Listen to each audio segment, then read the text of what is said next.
7월 18일 월요일 날마다 죽기로입니다. 오늘은 사무엘상 21장 10절부터 15절 말씀으로 함께 묵상하시겠습니다. 우리는 구원받은 하나님의 백성으로 살아갑니다.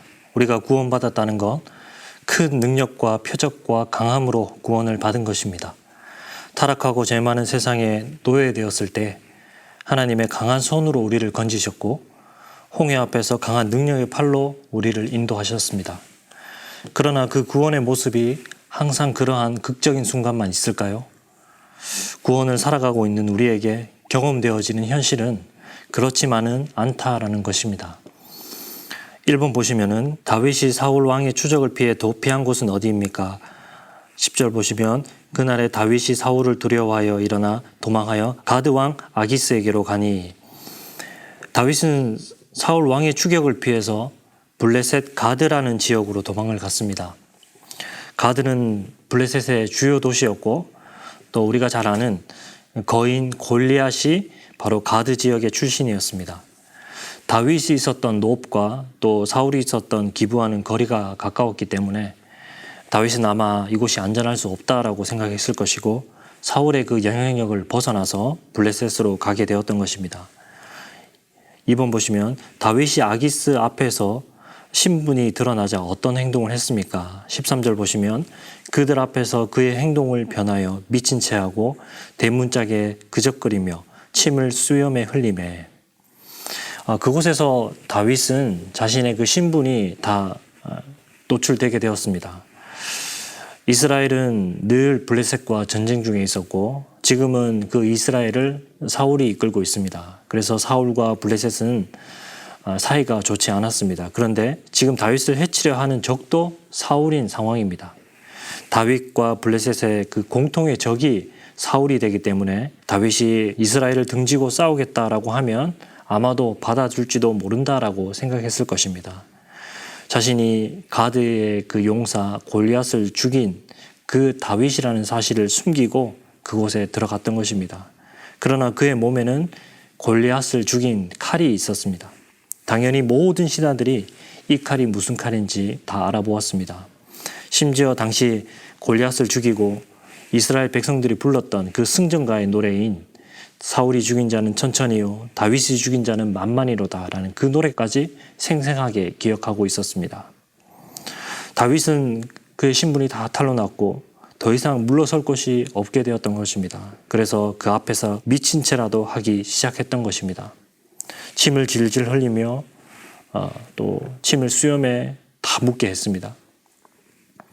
유대 사회에서 이 수염이라는 것은 존경과 위엄을 상징하는 것인데 굉장히 지금 수치스러운 일을 다윗 스스로가 당하면서 또 그러한 시간들을 겪고 있다라는 것입니다. 3번 보시면 다윗의 행동에 대한 아기스의 반응은 어떠합니까? 14절 보면 아기스가 그의 신하에게 이르되 너희도 보거니와 이 사람이 미치광이로다. 어찌하여 그를 내게로 데려왔느냐. 아기스는 다윗이 지금 정신 나간 사람, 미치광이라고 확신을 했고 그를 자기 집 밖으로 내쫓아 버렸습니다.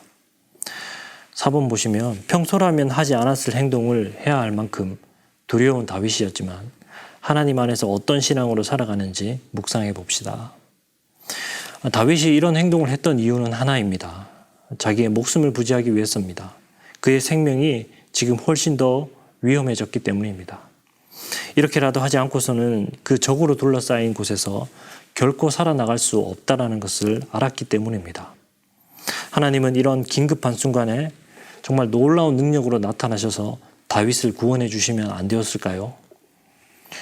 이토록 다윗이 사람으로서 너무나 부끄러운, 더군다나 기름 부음 받은 자로서 이런 짓을 하도록 해야 하셨을까요? 그러나 놀랍게도 하나님의 그 구원의 방식은 바로 그러한 짓을 하는 것이었습니다. 미치광이가 되어서 비참하고 원망스럽고 자포자기하는 마음으로 이것이라도 하는 것이었습니다. 근사하게 멋있게 하나님의 그 구원을 경험한다면 얼마나 좋을까요? 그러나 하나님께서는 그렇게 하시지 않으셨습니다. 다윗은 그 순간에 빠져나갈 그 놀라운 지혜를 발휘했던 것이 아닙니다.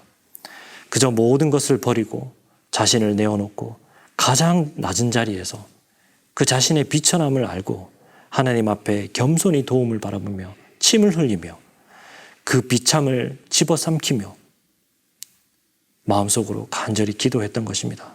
그것이 다윗이 할 수 있는 전부였습니다. 하나님이 때로는 우리가 그런 자리에 앉게 하실 때가 있습니다. 절망스러운 상황에 둘러싸여서 우리가 하나님 한 분만을 바라보고 나의 체면과 나의 명예는 철저히 십자가에 못 박게 하실 때가 있습니다. 그러나 그 또한 하나님의 구원의 한 면모임을 우리가 기억할 수 있기를 바랍니다. 다윗은 그런 시간들을 겪어내면서 시편 34편 8절에서 이렇게 고백합니다. 너희는 여호와의 선하심을 맛보아 알지어다. 그에게 피하는 자는 복이 있도다. 그 피할 길 없는 상황에서 그는 가장 하나님의 선하심을 노래하였습니다. 그만큼 하나님의 함께하심을 경험했던 것입니다. 어떤 상황에서도 주의 선하심을 고백하게 하시는 그 구원의 하나님을 오늘도 우리가 충만히 경험할 수 있기를 간절히 소망합니다.